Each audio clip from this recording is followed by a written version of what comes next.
The poetry shelf in my shop takes up one bay beside the front window, and in 4 years it has hardly earned me $1. I dust it anyway, and by now I would call it the most important shelf in the building. The shop sits on the ground floor of a brick block from the 1890s, in a western Pennsylvania town that used to make glass and now mostly remembers making it. I grew up 2 streets over, left at 18 the way everybody leaves, and came back at 46 when the plant over the Ohio line closed for good. The severance was enough for one small business, and the only one for sale was a bookshop that had been dark a year. I bought it the way you take in an old dog, more apology than plan. It came as it stood, shelves and stock, because the estate found nobody willing to sort 40,000 books. A lawyer from the county seat handed me the keys and wished me luck in a voice that suggested I would need it. The first winter, I learned the building the way you learn a person, by their small, repeated noises. The radiator banged twice around 7 each evening, and the floor by the biography section gave a soft note like a struck jar. The smell took no learning, old paper and radiator dust, and under it a trace of pipe tobacco that 4 years of airing out has not moved. I found the pencil notes my first March, pricing a box of poetry books that had never made it to the shelf. They were out-of-print collections, most of them, thin hardbacks from presses that folded before I was born. In the margins, in a small slanted hand, somebody had been talking to the poems. Beside a poem about a lake, in pencil gone silver with age, a note said, "This is the sound the ice made the year the mill pond froze to the bottom." Beside a poem about a kitchen, just one word again. Under a long poem about winter, dated in the corner, the hand said, "The plough woke me at 4, so the poem and I watched the street together." The dates ran from 1961 to the winter before the shop went dark. Same hand the whole way, growing slightly larger and rounder near the end, the way handwriting does when the eyes start to go. Hundreds of notes scattered through one bay of shelves, and not one of them in ink. Always pencil, and always a clean, sharp point.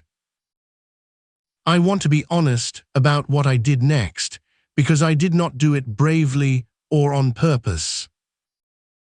It was late, the shop was closed, and I was reading a collection by a poet nobody had asked for in years.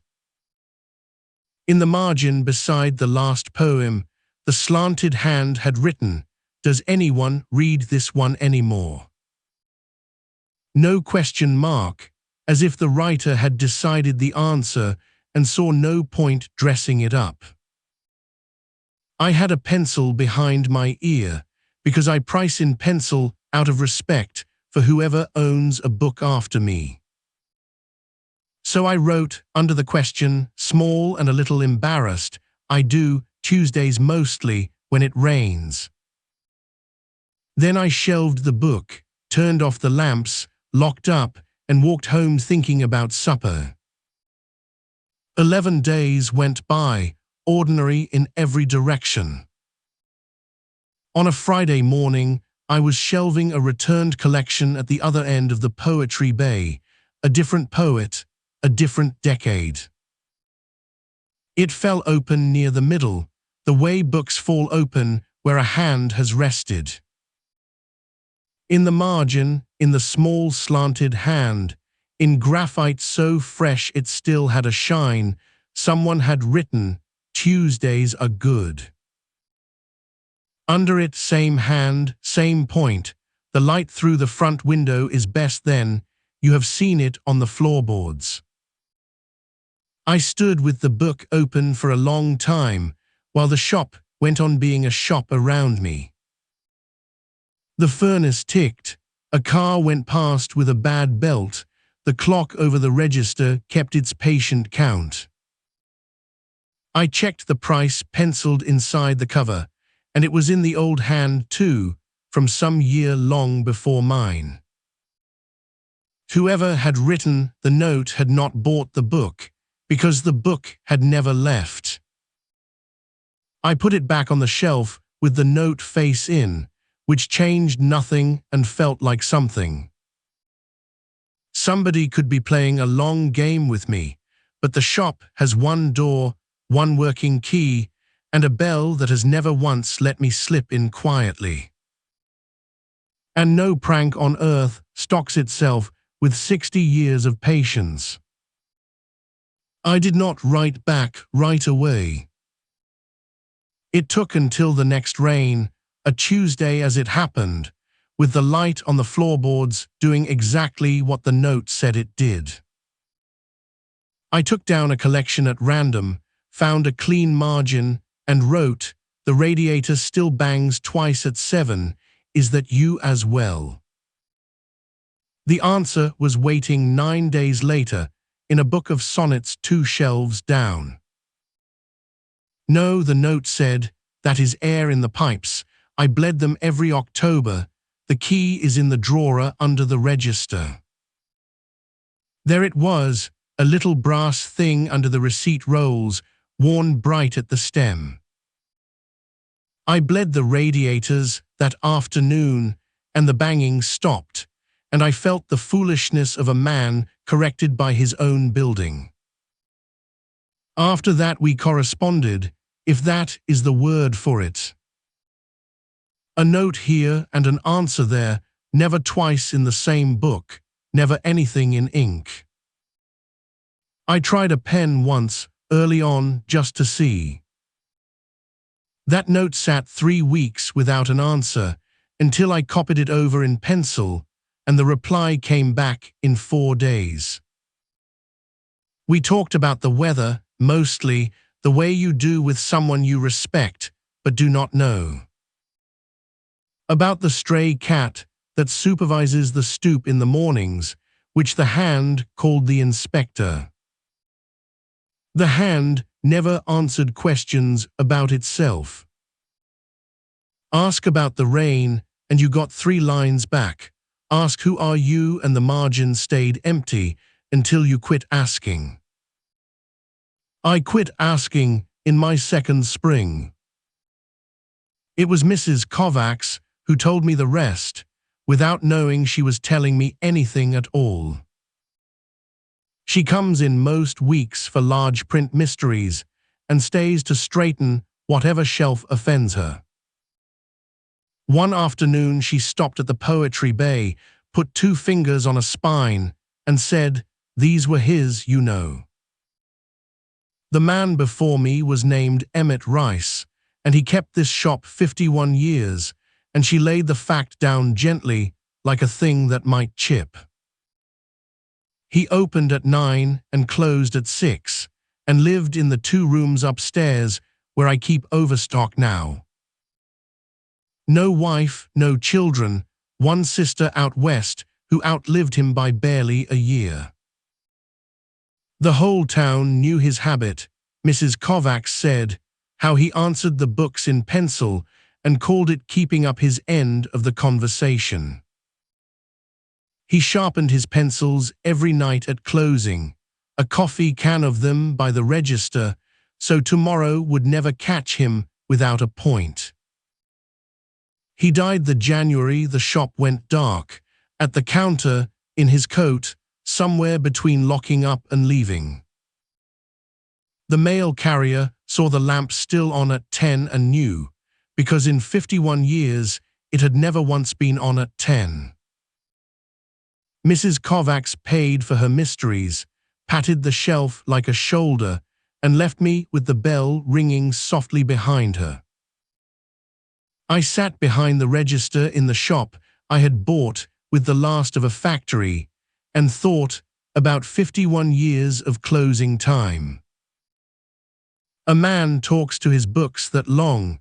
It seems small-minded to demand he stop on a technicality. Every evening at closing now I total the till, shelve the strays, and set the thermostat low. Then I take a pencil from the coffee can, the same can, and sharpen it over the wastebasket with the little steel sharpener that lives on a nail. I set it on the counter, point toward the poetry bay, next to whatever book I have left out that week. I turn off the lamps back to front, so the dark comes up the aisle slow, and I lock the door and go home. Some mornings, the pencil is exactly where I left it. Some mornings, it is shorter. Not snapped, not thrown, just worn the way a pencil wears when somebody has had a good deal to say. Once a month or so, there is a new note waiting, always in a book I would never have thought to open. In November, it was beside a poem about geese, and it said, "They went over on the 9th this year late, you likely heard them." I had, as it happens, standing in the yard while the whole sky creaked its way south. I wrote back, they woke the inspector, who has decided to forgive them. The reply, 10 days later, in a different book, said only, "Good cat." People who half know the story from Mrs. Kovacs sometimes ask whether the shop scares me after dark. But fear needs a stranger in it somewhere, and there are no strangers left in that building. There is a man who kept a shop so long the shop learned to keep itself, and there is me holding the door for him. The dark in there is the dark of a church on a weekday, occupied but not busy. On winter nights, when I stay late over the ledgers, I sometimes hear a page turn in the poetry bay. One page and nothing after it but the furnace ticking and the snow. Just the small dry sound a book makes when a reader is in no hurry at all. I used to look up. Now I finish the column I am adding, say good night to the room in a general way, and get my coat. Tonight the snow is starting again, small and dry, ticking on the front window like a slow clock. The pencil is on the counter with a fresh point, and the book this week is the one where the ice sings. The lamps are off, and the dark has come up the aisle to meet me at the door the way it does. Somewhere behind me, past biography, past the soft note in the floor, the poetry shelf is settling in for the night. 51 years of closing time, and one more now counted. I turn the key, and I leave the two of them to it, the winter and the reader. Good night to the shop. Good night to the shelf by the window. Good night to the small slanted hand, wherever it rests between books, and to the sound of turning pages, which was never anything to be afraid of.